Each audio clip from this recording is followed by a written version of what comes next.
Welcome back to Super Sentai Review, episode number 413.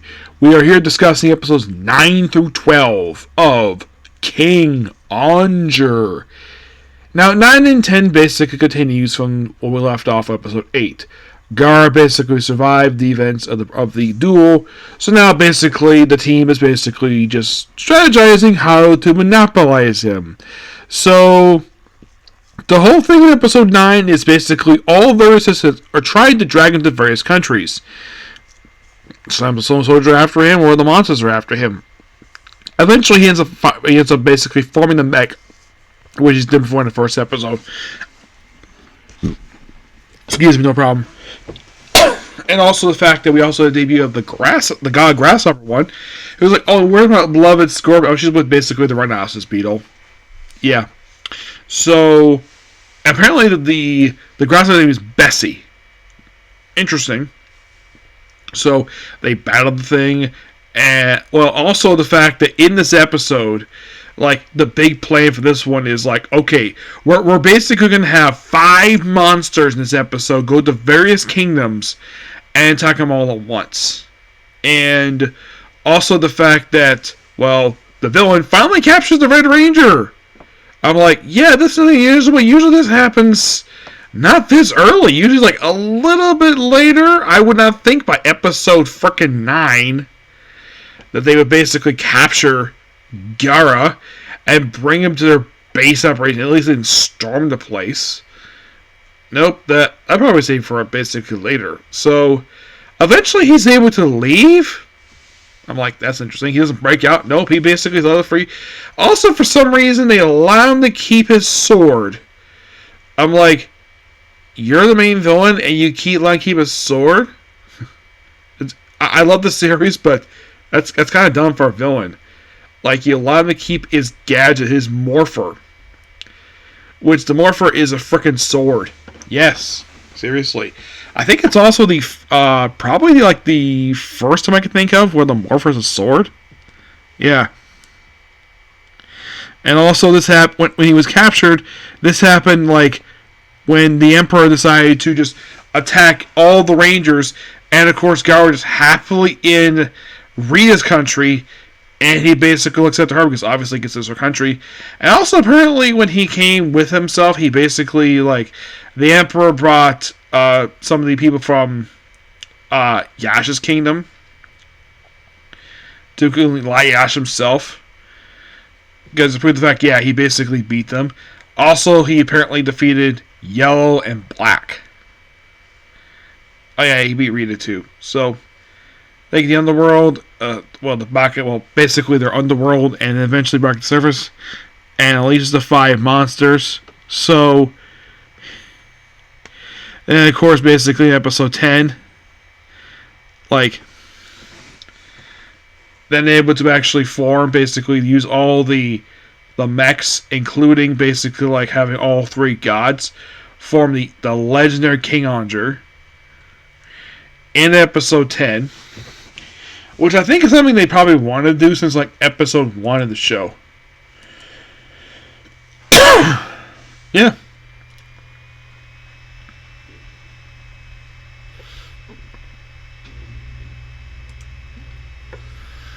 Which I do appreciate the fact, basically, we had the full appearance of this damn thing. And they defeat the monsters. And this kind of, in a way, sets up, believe it or not, the very next episode. Where, like, the monsters defeated. Oh, yeah, they're actually employed because the monster of the very next episode just happens to have, like, yeah, where she basically just, this bee creature in Namagen, basically, oh yeah, my children, basically, and of course, she's easily defeated by the Rangers. And then, of course, basically, the thing explodes, and then our famous Spider-Man shows up. Yes, there's a man in a spider mask. Yes.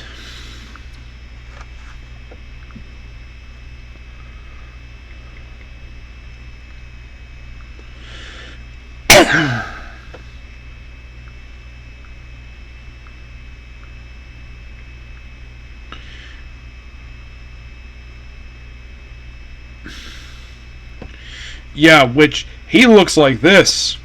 And yeah, the thing with this guy is we actually show what the guy's face looks like by the end of the episode. So he apparently manipulated stuff and used and captured all the god, like the god, the big ones, the Great Guardians, got their spirits, and then he apparently used a key to turn the lock on his face.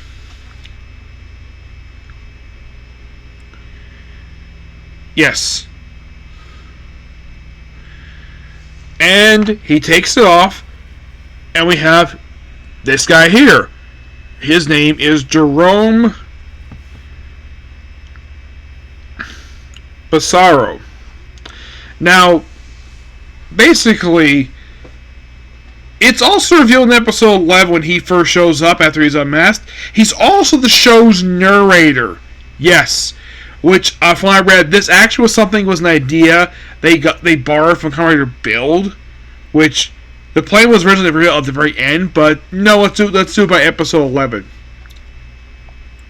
Yep, and then of course he bows basically the Emperor and allows him to escape.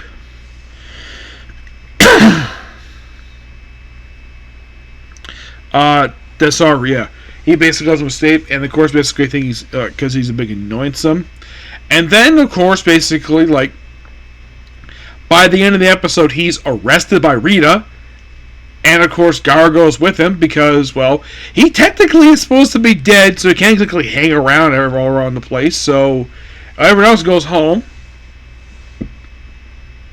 So, it's revealed that not only he's a show's narrator, but in universe, he wrote the legend that inspired them to become King-Ohgers.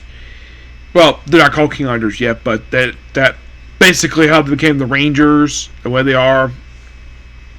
He kind of was responsible for it. He apparently has also been manipulating both sides to his own detriment. But this is what he's kind of been doing. And, of course, basically, various people basically want to talk to him. Like, at one point, he's brought to the Land of Flowers in the most hilarious way possible by having Sebastian and the maid wear these goofy looking mask, and they brought him to her kingdom. She's like, "Can I have Scorpy's soul?" Here you go. And apparently he put it basically back of her dress. I'm like, how the heck did you do that, dude? And he claims, oh yeah, he's gonna be like the land in between, stuff like that. I like this guy's personality. The guy is like so over the top, and he's so fascinating to listen. Like, it's like, he basically is not stupid.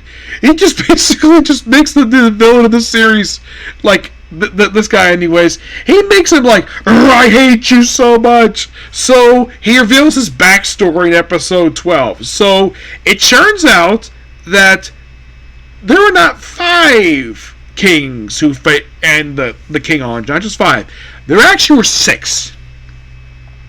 Now you're thinking, wait a minute, is this basically a later retcon? The fact that, let's have basically 6. That, let's just reuse a plot thread idea from a different series. And kind of in a way, basically this is.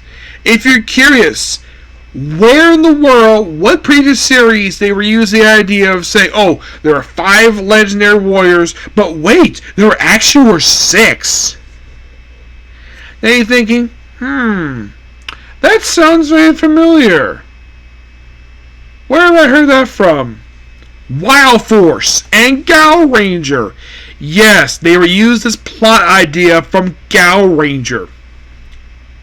Which I like Gal Ranger. I don't know why. Basically, the reception toward that one is very they describe it as not that good of a series. I enjoyed watching it when I originally watched it like 8 years ago. When I watched it, I had a lot of fun with it.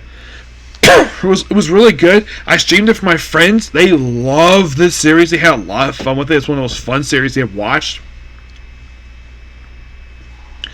But I'm actually quite surprised. Now, I got to admit, basically, that this actually was something that luckily if it was the guy who created Legend who basically did this. So, okay, he said there's a reason why no one knows about the 6th one. Because it was a race. And the reason? Because the 6th Ranger fell in love with the enemy. And that was a no-no. So they decided to flee and have Jerome. But his power was too powerful. So they put him in a mask, he wore a cloak, and it turns out, like, he's claimed to be over 2,000 years old, which makes him the oldest Sentai Ranger in the entire history of the franchise. Not the oldest actor. That being basically the actor who played the second Karu, the one basically who became the Gravitat Ranger in Downcharge. Basically, the guy who played out, he was 62. He's the oldest actor. He is the oldest character, being 2,000 years old, which, gotta admit, that's actually pretty old. Though, of course, also they kind of reuse the idea of the Six Rangers the way they explain this here. Also, this happened with Zoo Ranger as well. Yes, kind of. So, then he transforms into his own particular, like, his own Super Say. Let's see if I can find it here.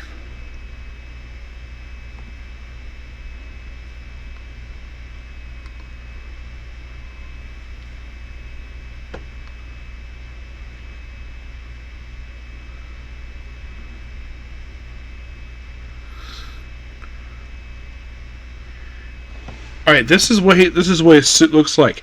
Which, I gotta admit, it's a really cool looking suit. The spider itself reminds me a lot of the suits of Destron a little bit. But the suit is really cool. I like all the gold in it. I like the fact that it's good trimming for him. Like, it's around basically like a little bit in the middle. For some people, it's a good balance of colors. Yeah, it is. Actually, wait, it reminds you of the Destron Scientist. I remember, I think it was Destron or Shocker, where their masks look exactly like this. And of course, also, he proceeds to embarrass the bad guy by slicing up his tentacles. Yes, he has freaking tentacles.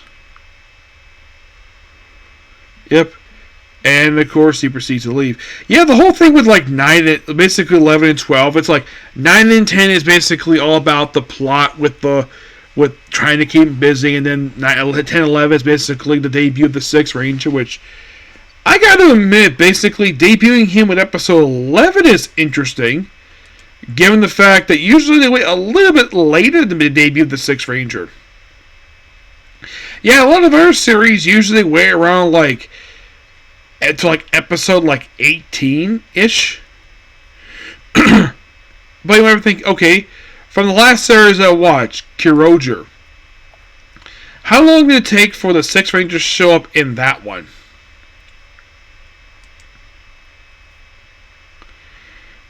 It took until episode 9 for that one.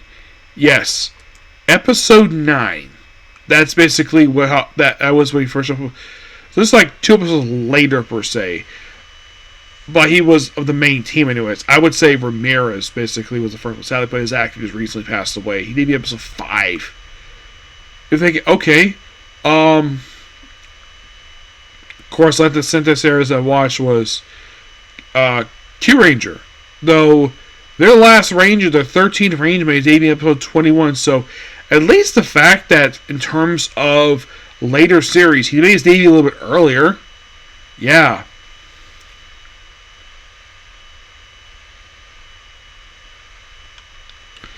Yeah, the Akru Soldier character. He made his debut episode 21. Mm-hmm.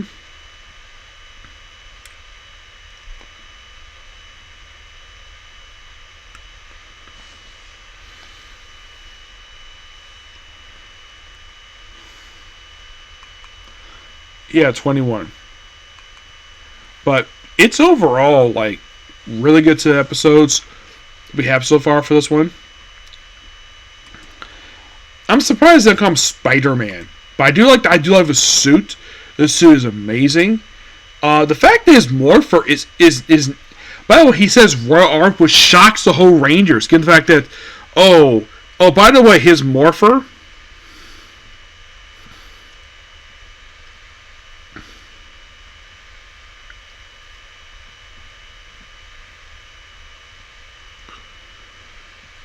is this.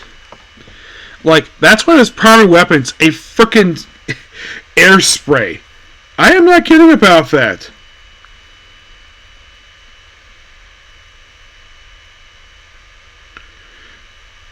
Yeah, this is what he uses the morph. Which, yeah, that's it right there, which... Interesting the fact that his mask also later serves as morpher. And the fact it's powered by the Kumono keys. These three things here. I'm like, interesting. The fact they use keys to power a morpher. Like, in case you're curious though, what was probably like the last known series to use keys as a morpher? Go-Kaiger. Yeah, but this time it's only one ranger, not the whole team, which, gotta admit, that's actually a pretty smart idea. But not really much else to say these 4 episodes. They're awesome. Yep. So yeah, that's particularly a particular review. Please be sure to like, comment, subscribe, turn notifications, and do this like button. Well, I'm going to go ahead and do a comic core quickly, and then do the next 4 episodes of the series. Okay, next video. Bye.